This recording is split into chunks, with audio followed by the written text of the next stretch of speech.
अगं असं बोललो ना की माणसाचं आयुष्य वाढतं असं म्हणतात, म्हणून म्हणालो.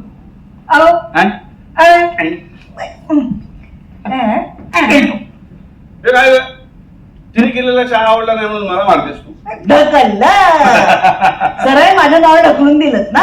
आई माझ्यातर्फे आणखीन मार. अरे मारू दे मारू दे, एक 10 कान तिच्या हातच्या. अरे नशीब लागतं या वयात आईच्या हातचा मार खायला. आई ग लगेच बघायला नाही माऊलीला. मागचं सगळं विसरून गेलात ना. म्हणजे काय अरे पण भांडतात कशावरनं? इथून पुढे याला माझ्या गाडीला हात लावून नाही द्यायचं. अच्छा, म्हणजे भांडणाचं मूळ गाडी आहे किंवा गाडी हेच भांडणाचं मूळ आहे एवढं कळलेलं आहे. कसं ते कळलेलं नाही. ओ क्रिकेटर, जरा सांगाल का काय झालंय? सांग ना. सांगतोच आहे. ओ बाबा नमस्कार. मी पहिल्यांदा ओळख करून देतो. माझं नाव आकाश प्रशांत पाटील आणि मी या नाटकामध्ये म्हणजे आता थांबवायचं कसं या नाटकामध्ये चिराग अरुण पिंपळकर या नावाची भूमिका करतोय आणि ही माझी आजी आहे. आजी तुम्ही बोला. मी जान्हवी पणशीकर.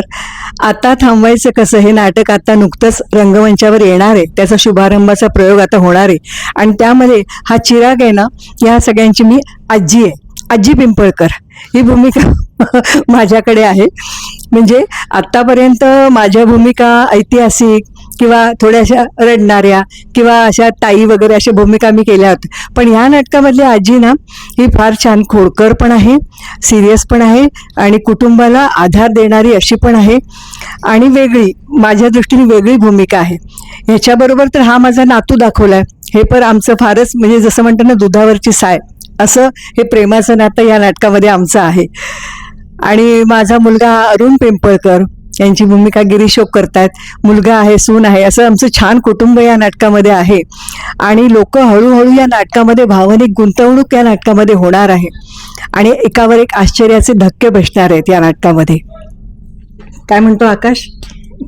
जसं आजी म्हणाली दुधावरची साय, तसं तन्वी आणि मी आजीचे फार लाडके आहोत.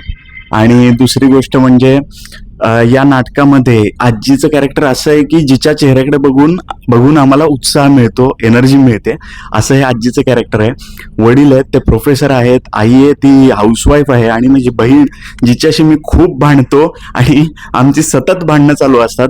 आई बघितलंच काय म्हणाले ते? म्हणजे बापाने घेऊन गेलेली गाडी सासरी घेऊन जाणार? अरे वडील म्हणावं रे. तेच ते हो. हा तेच ते. पण काय हो बाबा, तिचा नवरा हिला खडतूस मोपेड घेऊ शकत नाही. अरे अरे अरे असं हे पूर्ण कौटुंबिक नाटक आहे आणि या कुटुंबावरती एक संकट येतं. त्या संकटामध्ये सगळे कसे एकत्र येतात, प्रत्येकाची इंडिव्हिज्युअल मानसिकता काय आहे हे या नाटकातून तुम्हाला बघायला मिळणार आहे. त्यामुळे तुम्ही जेवढे जास्त म्हणजे मला असं म्हणायचं की तुम्ही लवकरात लवकर प्रयोग बघा, मोठ्या संख्येने या आणि इतरही वेगळ्या लोकांसमोर आम्ही करत आहोत. येस, वेगळा आणि म्हणजे सध्याचा विषय. आता जसं म्हणतो आपण की फोन स्मार्ट होत चाललाय, असं जसं आमच्या नाटकात म्हणतात तसं स्मार्ट होत झाल्याप्रमाणे आजची पिढी किंवा आजचे लोक जसे फोन विसरतच नाहीत. जिथे जाईल तिथे फोन पाहिजे किंवा फोनमध्ये अडकत चाललेत, या टेक्निकमध्ये अडकत चालले. त्याच्यावरही भाष्य या नाटकामध्ये आहे आणि एक छान हसत खेळतं कुटुंब आहे या नाटकामध्ये. ती बघायला लोकांना खूप मजा येणार आहे. म्हणजे या नाटकामध्ये युवा पिढीसाठी आणि त्यांच्या पालकांसाठी संदेश जाईल असा पूर्ण मेसेज आहे. तेव्हा तुम्ही हे नाटक पहा, आवर्जून पहा, तुम्हाला आवडेल. आणि जसं आजीने सांगितलं तसं हे आधुनिक म्हणजे आत्ता जसं टेक्नॉलॉजीचा गैरवापर होतोय आणि त्यामुळे काय इम्पॅक्ट होतो यावरती भाष्य करणारं हे नाटक आहे. बरोबर. ओ बाबा, हिला पिकअप करायला फक्त 5-10 मिनिटं लेट झालो, एवढी नाचते.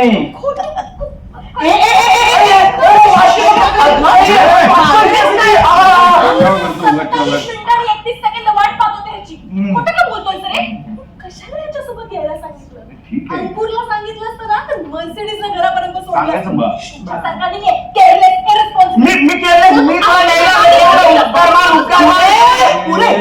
पुरे आता आल्यात ना घरी सुखरू. काय लहान मुलासारखे भांडताय तुम्ही दोघं? मग चला हातपाय धुवून घ्या. मोठी आहेस की नाही तू? मग झालं गेलं सगळं विसरून यायचं बाहेर. आज मी कुणासाठी तरी मेथीचे ठेपले करणार आहे आणि मटार पुलाव.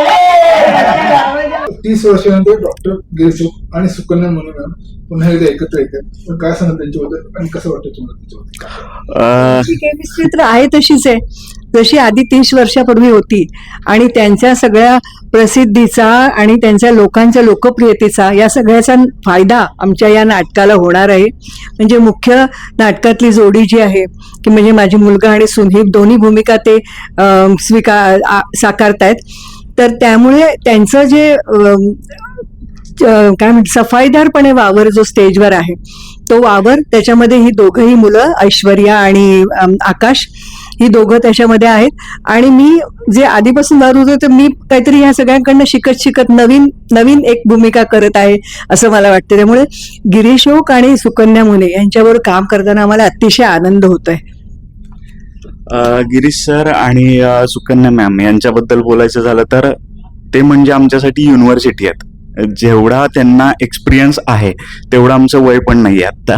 त्यामुळे त्यांच्याकडून रोज काहीतरी नवीन शिकण्यासारखं आहे आणि आम्ही शिकतो आणि तेही आम्हाला खूप चांगल्या पद्धतीत सांगतात. त्यामुळे एक चांगलं आमचं वर्कशॉप होत आहे आणि चांगली संहिता करण्याचा आनंद तर आहेच. आणि लिखाण इतकं सुंदर आहे. संदीप दंडवते सर म्हणून या नाटकाचे डिरेक्टर आहेत, रायटर आहेत.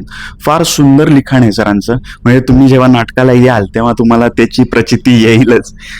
या नाटकामध्ये मी याला म्हणजे रामरक्षा शिकवते, नंतर माझ्या भाषेमध्ये मी शुभंकरोती सुद्धा म्हणते. त्यामुळे या संस्कार देण्याचं कामही चालूच असतं. आजीचं कॅरेक्टर भन्नाट आहे. मी एकच वाक्य सांगेन, आजीचं कॅरेक्टर भन्नाट आहे. शुभं करोति कल्याणं अरे, आरोग्यम धनसंपदा.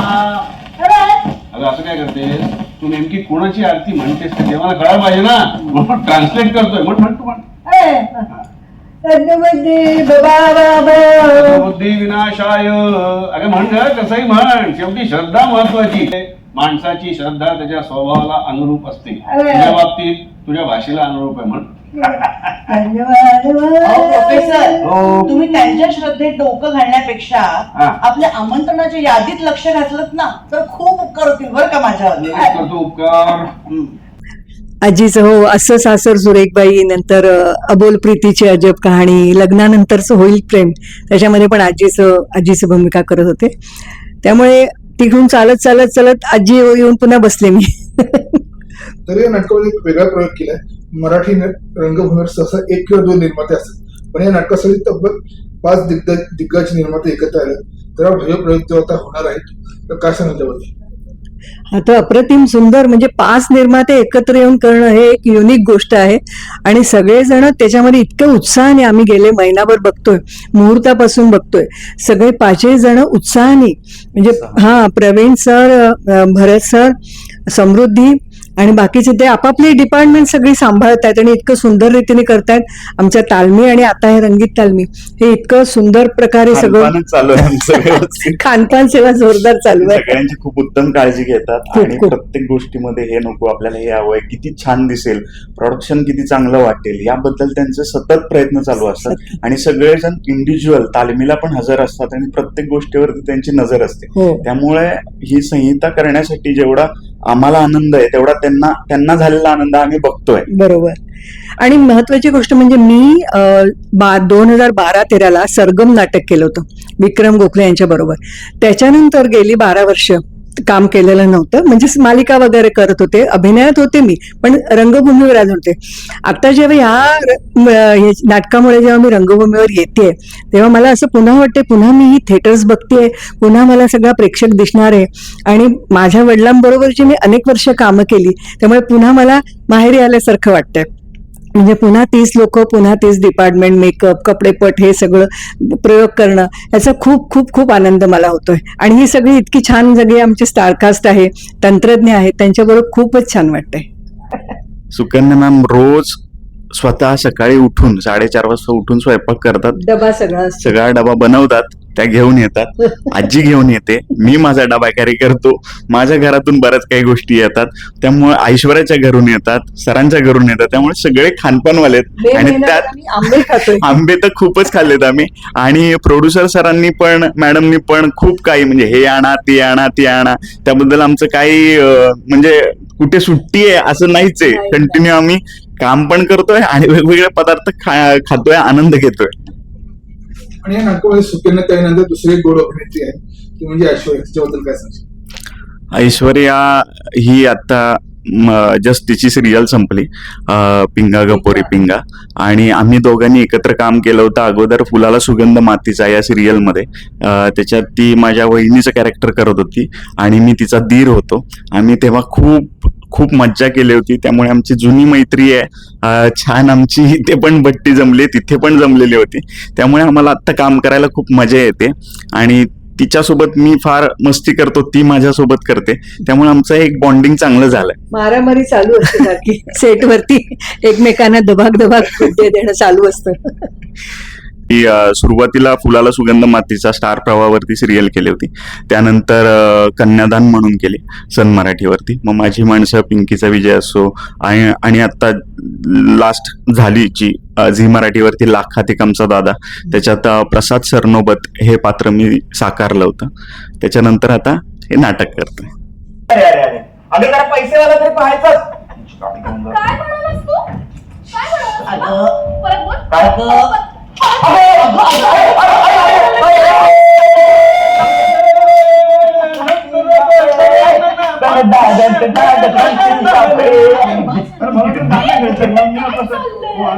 Sorry please carry on. कुठे होते मी? गाडी, फडतूस नाही हो. मोपेड, अंकुर. ए, तुमच्यासारखे 50 दत्तक घेईल आणि आयुष्यभर सांभाळायला तर लक्षात ठेव. मोठं मोठं करू नको. तर आजच्या काळात कुटुंबात संवाद वाढवण्यासाठी नक्की काय थांबवायला हवं? तंत्रज्ञानाचा वापर की एकमेकांबद्दलची बेफिकिरी? हे नाटक पाहिल्यावर प्रेक्षक थिएटर बाहेर पडताना नक्की काय विचार बनतात?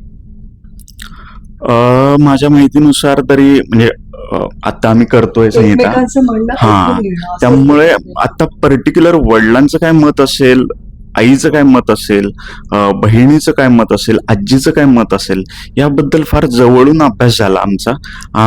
म्हणजे घरात पण काय मत असू शकतात, प्रत्येकाचे वेगवेगळे असू शकतात. आपण एवढा जास्त कधी कधी विचार नाही करत. जेव्हा आपल्या कुटुंबावरती संकट येतं त्यावेळेला आपल्याला कळतं. बाकी इतर समाजात काही गोष्टी घडत असतात त्याकडे आपण दुर्लक्ष करतो, आपण बेफिकीरपणे वागतो आणि त्या गोष्टी आपण कधी मनाला लावून घेत नाही.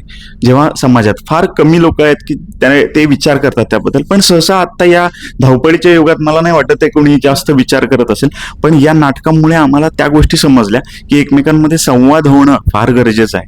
आणि तंत्रज्ञानाचा वापर तर होतोच आहे, पण चांगल्या पद्धतीत आपल्या घरच्यांशी संवाद झाला पाहिजे. आणि फॅमिली पहिली, प्रायोरिटी फर्स्ट फॅमिली, बाकी घरात कशी, तर हा, नंतर. नेमकी आपली एक 4-5 माणसं असतात किंवा एक 7-8 माणसं असतील, ती माणसं आपल्या बरोबर आपण घेऊन चालणं, एकमेकांना जज न करता त्यांचे प्रॉब्लेम समजणं, भावनिक त्यांना काही प्रॉब्लेम असेल, आजकाल मुलं बरीचशी डिप्रेशनमध्ये जातात किंवा दुसऱ्या रस्त्याने जातात, ती न जाता त्यांच्याशी प्रेमाने बोलणं, आई वडिलांचं बोलणं होणं, घरामध्ये त्यांना प्रेम आणि माया मिळणं, मुलांना काय, बायकांना, स्त्रियांना काय, पुरुषांना काय, घरामध्ये माया मिळून त्यांना एक घर, एक आपलं उबदार असा घर आहे ह्याची खात्री त्यांना मिळावी. हेच आत्ताच्या पिढीसाठी हे बोलणं आहे की आता ह्या घरामध्ये सगळ्यांनी एकमेक दुरावले गेले तर पुढचं कुटुंब एकत्र राहणं कठीण आहे पुढच्या काळामध्ये. म्हणून एकमेकांना धरून राहणं हेच या नाटकामध्ये सांगितलं गेलं आहे. काय म्हणणं आहे? माझ्या बायकोच्या, बहिणीच्या, नवऱ्याच्या, मावस भावाशी मी कॉन्टॅक्ट ठेवायचा? हो. अरे का? कारण तुम्हाला माणसं जपता येत नाही.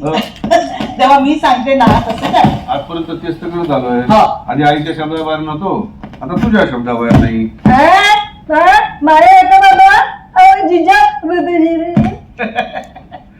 बघ, माझं कुठे ऐकतो, सगळं तुझ्या बायकोचं ऐकतो. अगं असं काय करते साई?